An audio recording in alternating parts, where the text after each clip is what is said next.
Good morning, everyone, and thank you so much for being here. I'm going to go ahead and get started, and we'll get our presentation underway. So, welcome and to the Poseidon Education Awareness campaign session number 6, the Civic Engagement and OST. My name is Rachel Berneman. I am the project specialist for the 21st Century and Poseidon program here at the Center for Schools and Communities. So I'll be moderating this session for you today. I think that's it. So I'm going to go ahead and introduce our presenter. Leah Silverberg is the Senior Manager of Collective for Youth Empowerment in STEM and Society Initiative and After School Alliance. So Leah joined the After School Alliance team in 2017 and assumed the role of Senior Manager for the CYESS initiative in 2023. In this capacity, they led initiatives focused on amplifying youth voices across the After School Alliance while providing dedicated support for CYESS. Leah has worked to develop the After School Alliance Youth Ambassador Program and the Million Girls Moonshot Flight Crew and supports the CYESS community of practice. She holds a BA in biology and student art from Bard College. So Leah, I'm just going to hand it over to you. Thank you so much for being here, and we look forward to hearing your presentation. Fantastic. Thank you for having me. I'm going to start sharing my screen as well. So give me a moment and bear with me, everyone, while I make sure that that gets shared. There we go. I'm really excited to be here speaking to you all today about youth civic engagement, and I'm gonna have in parentheses there STEM, because at CS we see STEM as an important tool for civic engagement, especially in this day and age as more and more problems that young people are interested in solving involve STEM solutions or involve the necessity to have STEM knowledge. I am throughout the session gonna throw things back at you guys, ask you to tell me a bit about yourselves as well. You heard my bio. I'd love if folks introduce them in the chat, and if we have any brave souls who want to come off and say who's in the room here today.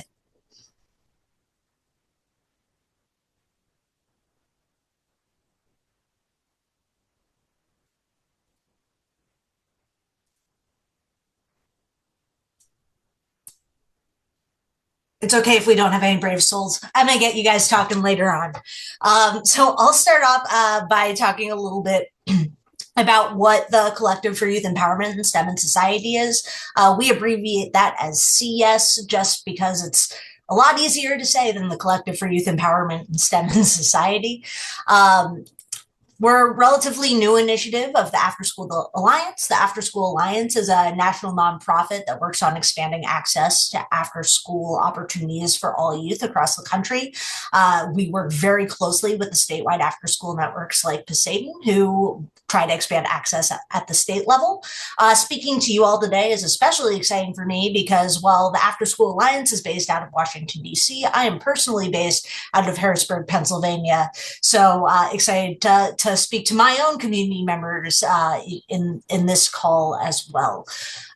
So the Collective for Youth Empowerment in STEM and Society is a initiative of the After School Alliance. We are a network of programs across the country, researchers and leaders who are working to expand opportunities for young people to engage with issues that they care about. So our goal is that young people feel empowered to make change in their communities and that it is the standard that they are involved in that community change kind of at all levels. And we see after school as a really important vector through which young people can make change. We need CS and programs that are doing this work because young people are important change makers now. They don't always have the tools and support that they need to make the changes that they want to see in their communities, but they have ideas, they have important input, they have great solutions to problems because they're in the thick of what makes our communities strong, right? Especially our education communities. So we're trying to change the fact that young people aren't always at the table. We're trying to make it the standard. We're Part of that work is expanding civic engagement opportunities for young people in after school programs, right? We understand that the after school space is a place where young people feel really supported and cared for and are able to engage about issues that they care about. And after school practitioners are really well leveraged or in a position to leverage the voices of young people to really make change that they care about and that the young people in your community care about as well. And like I said, STEM is an important tool in this day and age for change making, whether that's being able to fully understand a topic that you care about, whether that's collecting data and doing a community asset map, right? Whether that's understanding all elements of a problem that a young person is interested in solving. STEM is an important tool in the tool belt of civic engagement. So we work with a lot of STEM programs to do this work, but we don't only work with STEM programs, right? The programs that we work with, I like to say, all engage at the center of the Venn diagram of STEM, civic engagement, and youth empowerment, and are all trying to get closer to the center of where all of those things interact.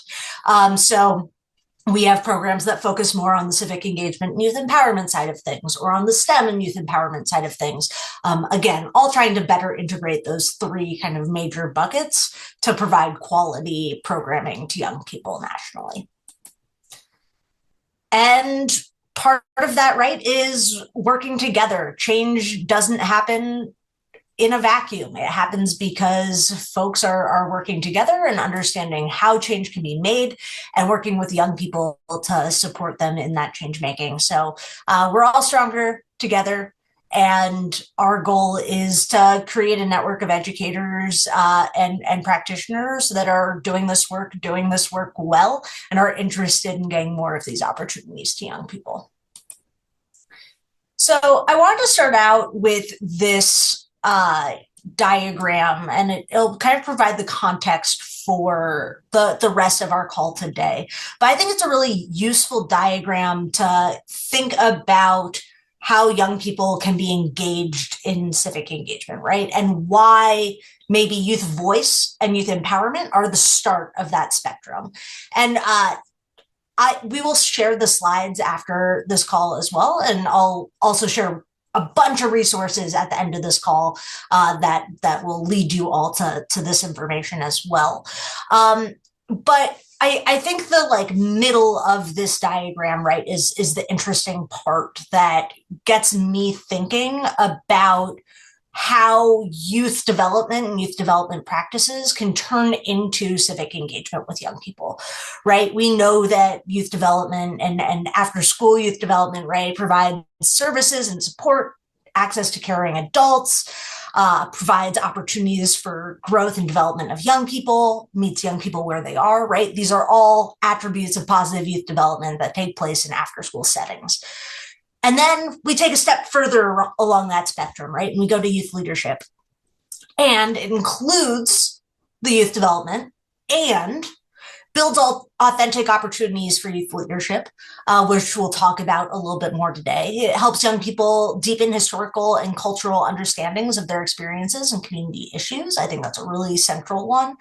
And then it builds the skills and capacities of young people to be decision makers and problem solvers, right? And that's really, really key to all of this work. And finally, youth participate in community projects. And I think that's an element of this work as well. And then as we see in this diagram, right, that goes to civic engagement, which includes elements of the first two parts of that spectrum or continuum of youth civic engagement. And that's where we start engaging young people in political education and awareness, right?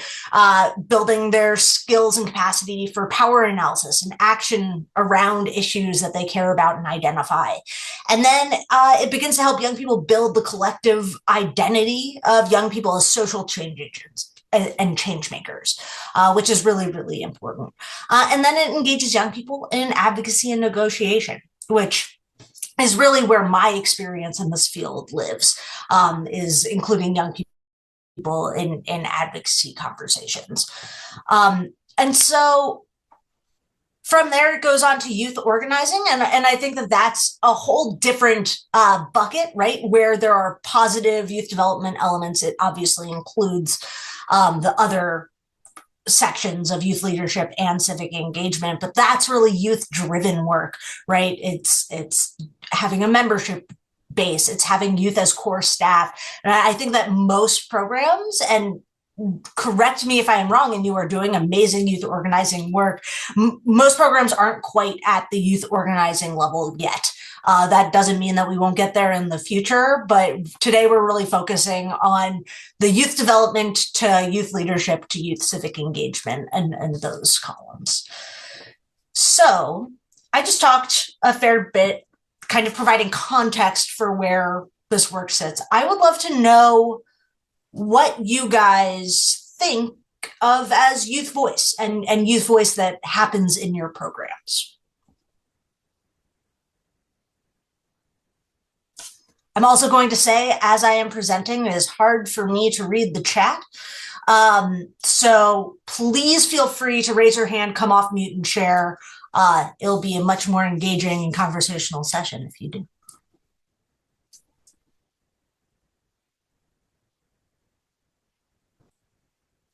Could you repeat the question? Yeah, what kind of youth voice are you doing in your programs? What is your definition of youth voice as it is in your programs?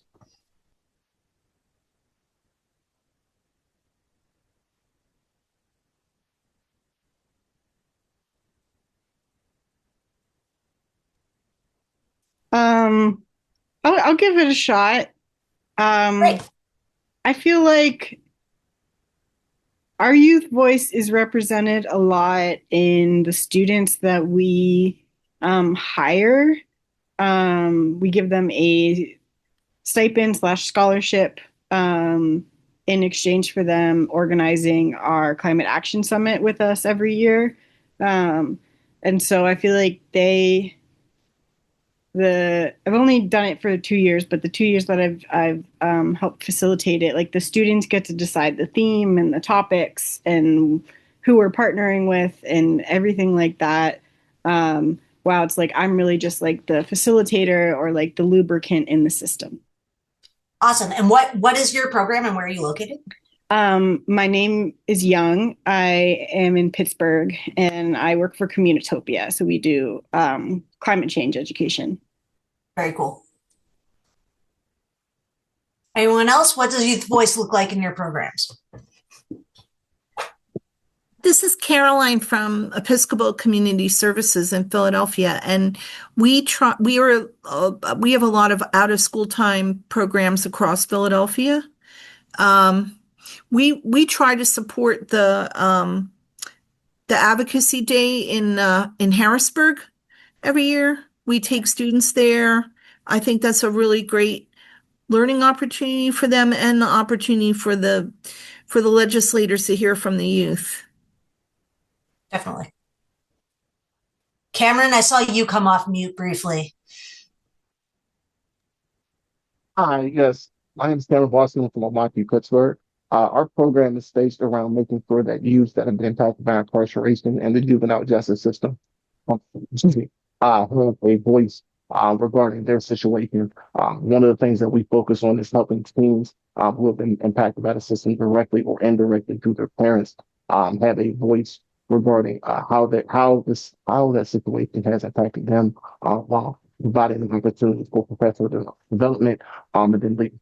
One of the big things this past year is we got to participate in the Gamgee Anderson Conference in juvenile justice for the youth, and like be given the opportunity to physically speak their piece and panel talking to judges and people in the court system to get a better understanding of how the system has impacted them and what their experience is, and being able to say, hey, these are the things that we think can change with the system, or this is how it currently looks from the inside, from the youth perspective. So we try to make sure that everything that the youth do is all led by them and given the opportunity that they can speak on their own behalf, because who else can speak to their experience other than them?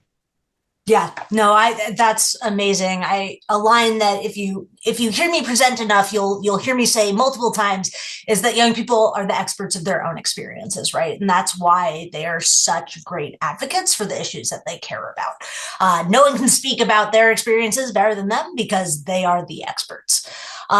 So I always start calls by saying if I am speaking and a young person is not, I've already failed on the youth voice component of my presentation, right? As adults working in a 9 to 5 setting, it's hard to get young people to the table, right? There's some accommodations that we typically need to make sure that young people are able to participate in conversations that are intergenerational. So this is my stand-in for not having young people here, but we do quarterly focus groups as part of CES, and in one of those focus groups, we ask young people, what does youth voice mean to you in the context of after school? And so I'm gonna play video of some young people talking about what youth voice means to them, knowing that it is an unacceptable replacement for having youth actually in the conversation.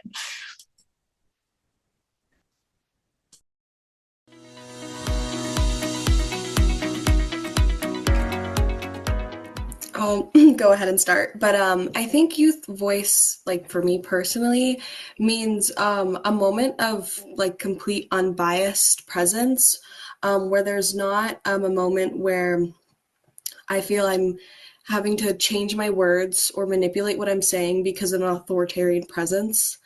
And I think that's very important to get the most raw, critical answer you can receive. And so youth voice to me is something that's just raw and natural and what comes off right off the head without anything influencing. And I was gonna say voice, I think it's nice to have like is like sharing, having a space to share ideas, your opinions, knowing they matter, and being able to have conversations with people, decisions that are gonna affect us, and about being able to lead things. For me, youth voice means like having equal leadership opportunities and other opportunities no matter how old you are. Like a lot of times adults will say, "Oh, you don't know anything about that because you're only 12 years old," for example. I think youth voice means taking into consideration the words of somebody who is a child or a young person, no matter like how complex of a topic they might be talking about. Like they may have something really important to say, and a lot of times adults like push that aside or don't hear it all the way because they feel like it's like age discrimination but opposite.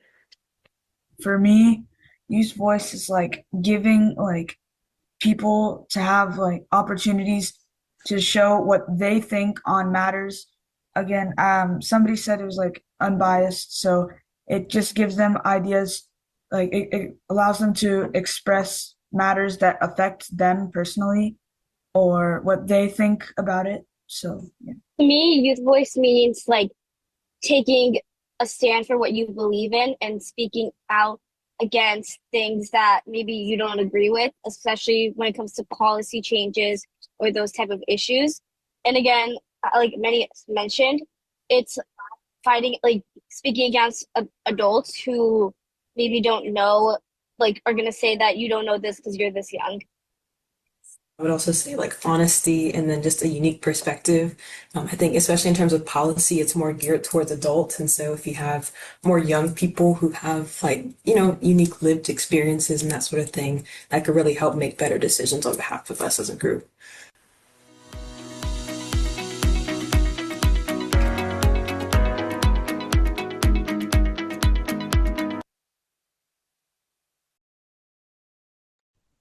I really love that video. I think they all have like very different and similar understandings of what youth voice means to them personally. And it really kind of reflects that this work can look really different and there's no right way to be starting to think about this work. As long as you are starting to think about this work and starting to think about ways that you can integrate youth voice and youth empowerment more into your programming. I have another framework that I want to kind of walk you all through. And again, I want to go back to that civic engagement spectrum, because the reason we're talking about youth voice in the context of civic engagement and youth civic engagement and after school, right, is because youth empowerment and positive youth development are the first steps to civically engaging youth in a quality and comprehensive way in your programs. So whenever I talk about youth voice, I think it's really important to talk about Hart's ladder of youth participation. It's kind of a self-evaluation tool to determine where you are on the youth voice spectrum, right? As you move up the ladder, you are doing more comprehensive youth voice work. And what that looks like in the context of Hart's ladder is intergenerational spaces, which I think is really, really important, right? That young people can't do this alone. We are stronger when young people are working with us as adults to create the change that we want to see. We want to be the folks that facilitate their positive change and provide them with support and power. And we do that work together. So Hart's ladder of participation, the bottom three rungs aren't fantastic. It starts with manipulation, decoration, and tokenism. We're not going to go into the definitions of those today, but we have a bunch of resources to help you explore what that looks like in your program. From there, it goes into bringing young people into the conversation, right? So that's assigned but informed, consulted and informed. So that's letting a young person into the conversation about what they're going to be doing and why, moving on to adult initiated but shared decision making with children, right? That's here's what we're going to do, but how we're going to do it is going to be determined by a conversation between us all. Then there's child initiated and directed, right? That's when your young people come to you and say, I would like to do this and we would like to lead this work.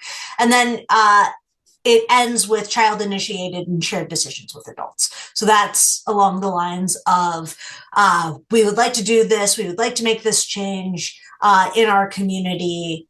Help us get there. And so I want everyone to just take a minute. And as I walked through that, think about where your program might fall on Hart's ladder, where you personally are comfortable working in that space, right?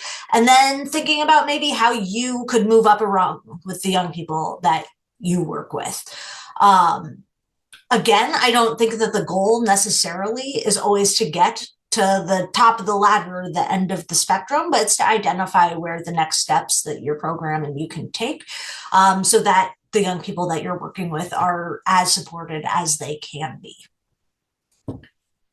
So, all of what I just went through, that video of the young people speaking, Hart's ladder, are part of a series of professional development trainings that we created for the North Dakota statewide after school network. So the group that operates in North Dakota, similar to Poseidon in Pennsylvania. And we have these modules for free on the CS website. You can either go to the link or to the QR code on the screen. And it's a 2-series module, the first one of which is hearing from young people about how after school can better incorporate youth voice into their programming. And then the second of which is hearing from other practitioners about how their programs are doing youth voice work and the easy to implement steps to doing this work better.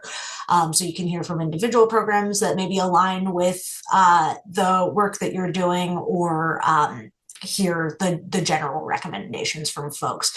We already heard about a program today, right, that does youth climate summits. One of the programs highlighted is the Wild Center in New York that does a lot of youth climate summit work, so already a directly relevant resource to the work that some folks are doing in this room. So what are the opportunities in after school for youth civic engagement? I have my own ideas, but I'm curious to hear what some of you guys are thinking. We already heard a couple examples. So we heard bringing young people to Harrisburg, right, for Advocacy Day, which is a great example of youth civic engagement. And then from Cameron, right, we heard about the young people talking to judges when they've been impacted by the criminal justice system and sharing their experiences there. I think that's a great example of civic engagement as well. What are some other examples that you all might have of youth civic engagement your program has done or has thought about?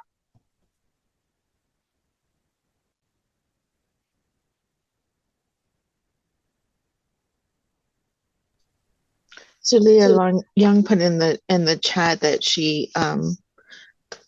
they model their program off the Wild Center. Great. So, yeah. Love that connection.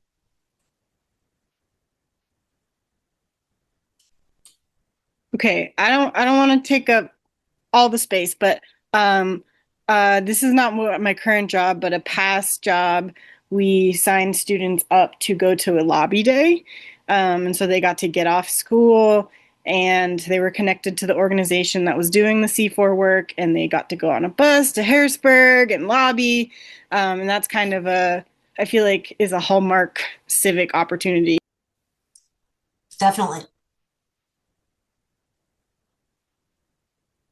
I remember as a young person, my school had a trip to the Capitol. I grew up in Maryland, and we went to Annapolis and similarly did some lobbying about issues that we cared about as young people. Anyone else?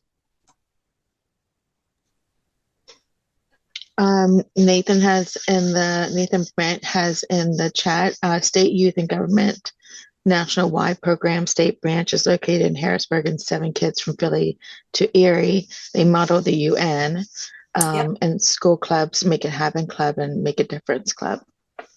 Awesome.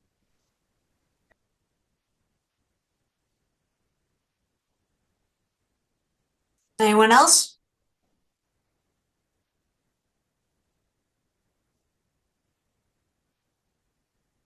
Okay. Well, I'll talk about some of the ways that we involve young people in civic engagement and policy and advocacy, right? So the After School Alliance is an advocacy organization first and foremost. Our job is to protect the federal funds for after school programs and find opportunities for more funds to go to programs across the country.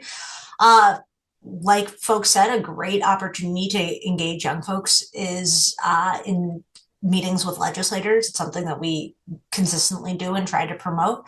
Our message is stronger when young people are at the table, and legislators listen more when it's coming directly from a young person versus someone who's 3 steps away, sharing an experience of why programs, right, might be important to young people, or why the change that young people are trying to create is important to them. We often bring young people in on opportunities to review policy and legislation. So when we're providing notes to policy makers on legislation that's about to be passed, we like to bring young people into the conversation, discussing that policy and legislation and incorporating their feedback into those responses. And then one of the major things that we do is having conversations like this, working with adults to better incorporate the voices of young people into their work in advocacy. One of the things that I think is an often easier lift for programs, right, is social media and the ways that you can use social media as a tool for advocacy. It's a way that remotely you can engage with policymakers, legislators, to show them what your programs look like, why it's important, and how the voices of young people are really shining in the program. So I have a video next as well. And it's an example of one of the social media campaigns that the After School Alliance did with its cohort of youth ambassadors, which is a group of approximately 10 students from across the country every year who get policy and advocacy training to speak on behalf of their after school programs at the federal level. And these students were our youth ambassadors in 2020, so during COVID. And it was right when a lot of advocacy was happening around where COVID relief funds needed to go, right, to support communities. So I'll play this video real quick so you can see one of the ways that we've used the voices of young people and worked with our young people to share their voices when they couldn't necessarily go to something in person and had to advocate far away.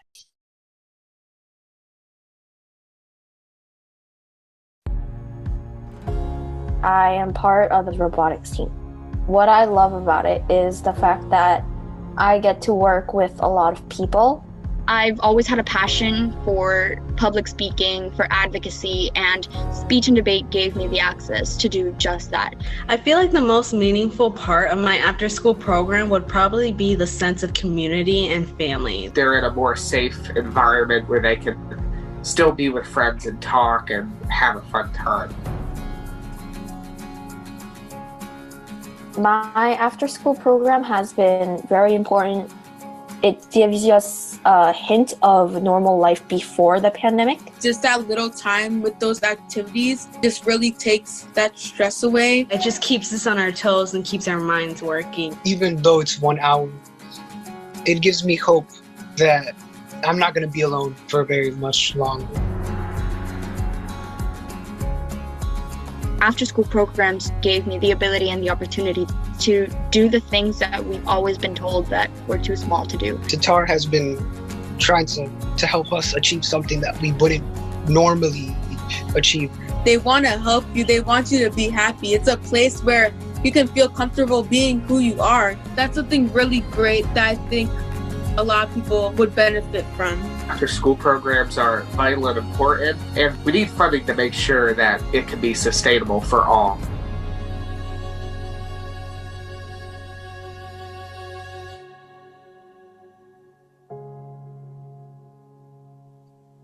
I just love that video because whenever I think about the work that we do, it matters so much more when you hear about it from the young people and why those programs are important. Me telling you that like after school programs provide safe spaces for students is a lot different than hearing that student say, right, like it's just 1 hour a day, but like it gives me hope. That's a way stronger message than anything that I can communicate, not from a firsthand experience as an advocate. The folks that are in it are the ones who make the biggest difference. And so I think that social media can be an important tool. I think it's one tool in the toolbox of engaging youth in civic engagement and civic action. I think it's even more important when the young people are deciding the topics and the change that they want to see. But if you as a program have a goal and are doing advocacy work and trying to show the importance of your programs and drive funding to your programs, right, the best messengers of that message are going to be the young people that you work with in those programs. And to do that, right, you don't just throw them in front of policymakers and say, great, like, do it, right? They need support, they need resources, they need training, right? To make their message stronger, to make that a positive experience from beginning to end, and to make them feel involved in the change. What you don't want, right, is to throw young people in front of legislators and have them feel like the legislator didn't care, and that's done, right? Like that's the experience. They're now disappointed that they don't feel like they were successful and they don't feel like they're able to make change. Connecting them with opportunities where they feel prepared, where they feel like a difference has been made, and then connecting, right, the difference that they made to their actions is really, really important. Whenever we do something like promote a video like that with the young people, we go back to them and say, hey, like this is the engagement that we had on this video. And that means that this many people saw it. And when we get COVID relief funds released to states during the pandemic, right, like part of what you did led to that. So I think that a really core point of youth civic engagement is connecting the small tangible steps that you do with your young people to the actual change that happens. And it doesn't need to be a big thing either, right? Like it could be, we had this conversation and now we have another conversation planned with someone else. And like, that's all part of the relationship building, and relationships are how change is made. So again, tangible connections back to the change that is being made by the young people that you are working with to do advocacy, to do civic engagement work. I'm going to do a big resource rundown now of stuff that we have to hopefully help you do this kind of work. And then hopefully we'll have a few minutes at the end for questions as well. So, the first item is our Youth Civic Engagement Toolkit. The links for all of this, again, are on the screen. There are QR codes. We will send out the PDF of the PowerPoint after this, or you can visit cyess.org and find any of these resources yourself. But this past year, we put out a civic engagement toolkit for after-school practitioners who are interested in incorporating civic engagement work into their program. This was done in collaboration with Circle at Tufts, which is a fantastic organization that focuses on youth civic engagement research. We put out a report called Improving Communities Through Youth Civic Engagement and After School, which kind of talks about the landscape of how this work is being done right now, highlights some programs that are doing this work. This toolkit also dives into definitions of what is youth voice, what is civic literacy, what is civic engagement, right? That's where you can also find the spectrum of youth civic engagement. Some helpful resources on why you should prioritize youth civic engagement in your programs, and then some fantastic youth perspectives, program spotlights, and practitioner spotlights showing how folks are doing youth civic engagement work.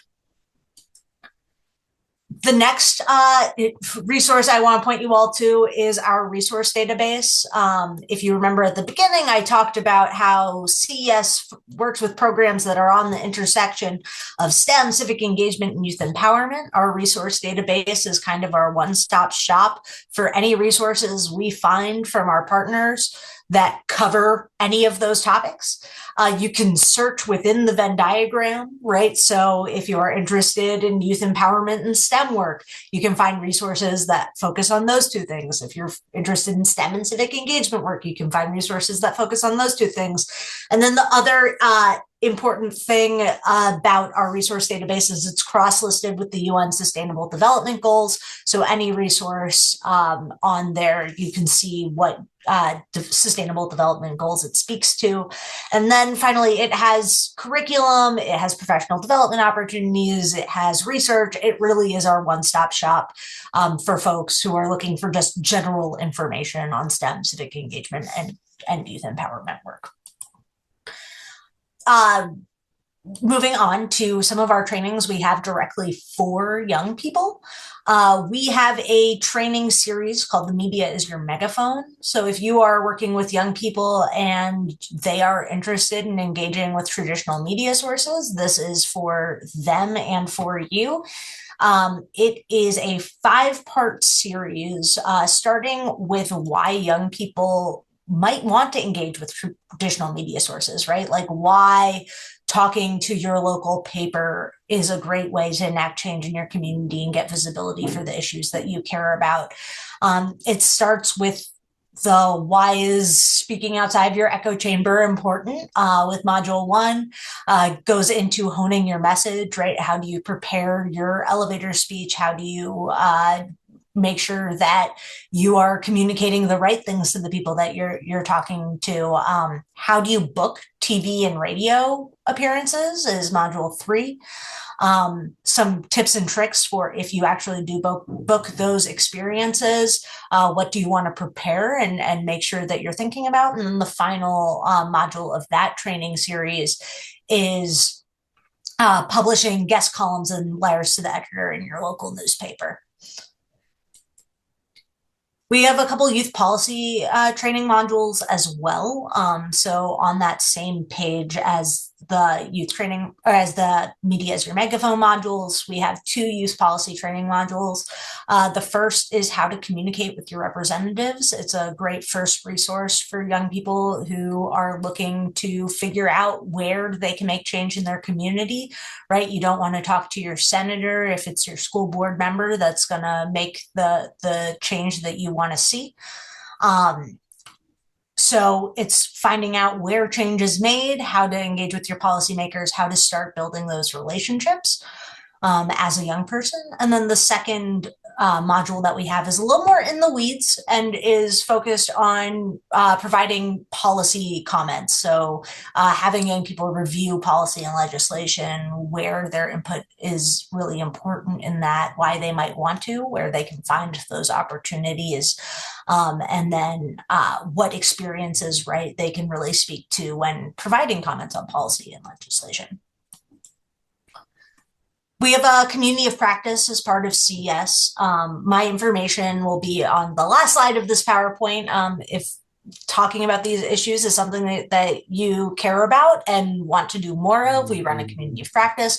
We're about 45 organizations across the country who are operating in the STEM, civic engagement, and youth empowerment spaces. We meet monthly to talk about promising practices, how to do this work, resources that are available to all. You can see who is a member of our community practice following that link or that QR code. And if that's something you're interested in, again, my contact information will be at the end of this presentation. And then finally, if you want to learn more about amazing programs that are doing this work, we really try to highlight exemplars of programs that are operating in this space. Our partners blogs page is all community of practice members who are doing this work really, really well, who we want to promote and share. Many of them have curriculum, many of them have resources that can help you as a program start to do this work. And then finally, we share everything out on LinkedIn. That is probably the best place to get resources from our partners, to get resources from us. You can follow us on LinkedIn using that QR code or searching the Collective for Youth Empowerment in STEM and Society. Again, I know it's a mouthful. Or you can just email me at lsilverberg@afterschoolalliance.org. Also a mouthful, but I can put that in the chat as well. And I can leave this up for a little bit. But I wanted to open up to any questions that folks might have about anything I said, something that you're thinking about for your program. Really, the floor is now yours to ask me what has come to mind over this course of the 45 minutes we've been together. Hi, I can jump in. Thank you so much for this presentation and for all of those wonderful resources. I'm so excited, like genuinely excited to look through all of them. Awesome. So my name is Sarah Kervorst. I work at Carnegie Mellon University, working on a youth program called LEAP. And one of the things that I've encountered doing work with students around like social change and civic engagement is that sometimes they have difficulty moving to really specific and actionable plans. And will sort of stay rather like general or like maintain at the surface level. And so I guess I'm curious if you have techniques that you like to use with students, with young people, to help them sort of like drill down into something that is specific and actionable. Yeah, I think that there are a lot of great resources out there to help with this. I think part of the issue, right, is that young people don't have experience doing this. So there's nothing wrong in not being successful at first, right? Like, and having the young people have conversations about why what they're doing maybe isn't leading to the change that they want to see, and having that be a part of the process, right? I think that something I often say in these conversations as well is like, young people are really used to being told no, right? Like, that's the thing that they are told the most often. They're not often told why the answer is no, and they're not often brought into the conversation of exploring why no was the initial reaction, right, of the adults in the room to begin with. So Young in the chat posted failure as a part of learning. I think that's really important and really fundamental to civic engagement work, right, which is really work that is done for the long haul. change happens not quickly usually, especially depending on the scale. If folks want to see change done at a shorter scale, maybe it's identifying quantifiable change that can happen more quickly, right? Like information sharing is community change. And saying like, I talked to 3 people, like that's really big change. So I think it's working with young people to identify the metrics under which they're expecting to see change happen. Working with them to identify the change that did happen from their actions, and then having conversations with them to say, you didn't see the change that you thought you would. What do you think we could do differently to get you there? Or like, was this still a positive outcome, even if it wasn't what you thought? And there are a lot of great resources out there to specifically hone down big idea to small impact level change. There's a bunch of change maker manuals out there for young people. If you follow CS preview, we are releasing something next week that will help with exactly that. So awesome. Thank you. I really love the comment that was just posted in the chat. Now that I'm not sharing my screen, I can see what folks have been posting, but that advocacy is a really long game, and we have to help youth deal with that. And it's frustrating. I think that's 100% true. I also think it's important to recontextualize what advocacy is to young people, which is relationship building, right? I think that the more opportunities young people have to talk to people who make decisions that impact them, the less scary it is, but also the more likely change will happen. Because it's just a common experience for them, and because those relationships are being built over time, right? Like a conversation a young person had with a policymaker 2 years ago could lead to legislation change tomorrow. And it's making sure, right, that young person from 2 years ago knows that that was a part of the journey of change as well, and that was successful, even if it took 2 years down the line. Anyone else? Hi, it's Betsy Satman. Can you hear me?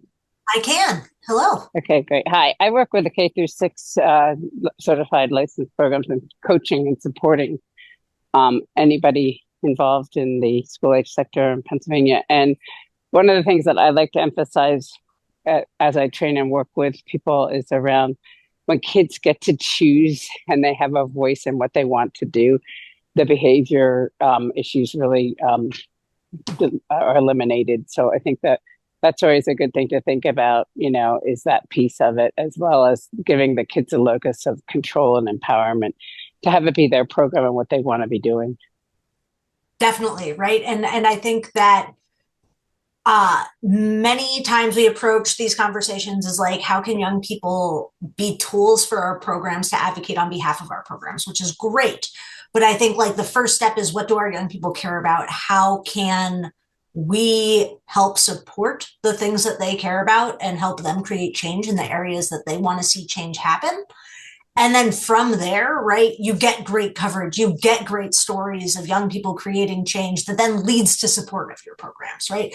So it all starts with the young people and ends with the societal understanding that these programs matter.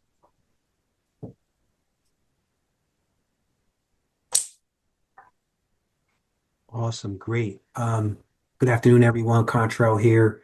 And let's show our appreciation for Leah's presentation here this morning, almost the afternoon. Use your reaction button if you don't mind, or place it in the chat.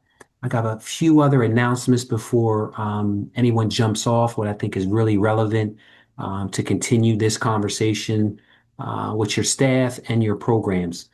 First, just want to make a comment on the comments that were left in the box about the mistakes and the failure, and that be part of our students' learning process rather than a deterrent. So when I say we, I'm thinking our generation really needs to change the language around when we say a student made a mistake, that a student actually learned something. If we start embedding that type of thought in our young people's minds, it will encourage them to try different things And also it's building the resilience in our young people. So in the advocacy space, we know it's not the first year, second. I mean, the network was in it for 20 years before we got a line item in the state budget. So knowing the upfront incentive or reward might not come, but it is establishing in that resilience with your young people. I'm dropping in the chat right now. Great opportunity for not just Pennsylvania, but the entire country. But I'm going to stick to Pennsylvania right now because we really need to show out, y'all. I'm going to go ahead and share my screen and take a walk with me really quick with that link that I dropped in there. And it is focused on the $1 million challenge. This is a one-time opportunity. It's never been presented the way that it is now. With the Mott's Foundation celebrating their 100-year anniversary, they are giving students all across the country an opportunity to provide a pitch. Now, when we say pitch, what does that mean? On this website, you will be able to read through here on the first page without even clicking on the landing page, without clicking on any of the tabs, what this is all about. And this is about young people having big ideas, and we giving them anywhere from 30 to 90 seconds, right? A minute and a half. It might be a big presentation to give their pitch on how the out of school time space is supporting whether it's their school journey, their neighborhood, their families, ideas around careers. And so like whatever they want to do, like for me to try to, or anyone to try to get into a young person's mind and say that these are the choices, we want to give them that opportunity and that autonomy to think about what would be a great pitch to the Mott Foundation from a student in a program here in Pennsylvania. Note the $1 million in prizes. Now, I've been trying to advocate for a list of those prizes to be like an itemized to really attract the young people. Because when you say $1 million, that sounds just, happen chance like the lottery. This is actually every student that participates will get some type of award or incentive. Outside of every student, there will be several students from each state that are selected and supported travel to Flint, Michigan in June to stand among the hundreds of people that will be there celebrating not just the Mott Foundation, but this youth pitch. So I just want to say the $1 million, they ain't coming with $10 gift cards from Amazon. I'm thinking VR goggles. I'm thinking laptops. I'm thinking those high-end things that young people will show up, not just to collect, but will show up to participate for an opportunity to share their voice, youth voice. So when we talk in a few months about youth voice after this month of February, it would be great for more people to share how they are involving their young people in their programs in youth voice. It is just so, so important. It doesn't have to be a separate activity, whatever they're working on. And you heard some of the young people in that video. Just don't tell me no, that I can't do it or I'm too young or it's out of the scope of what you might or what we might understand. So just want to lay that out there that we really need in these spaces to empower our young people. I always talk to my young people in the program that it's their program. I'm showing up to support them. How can I do that?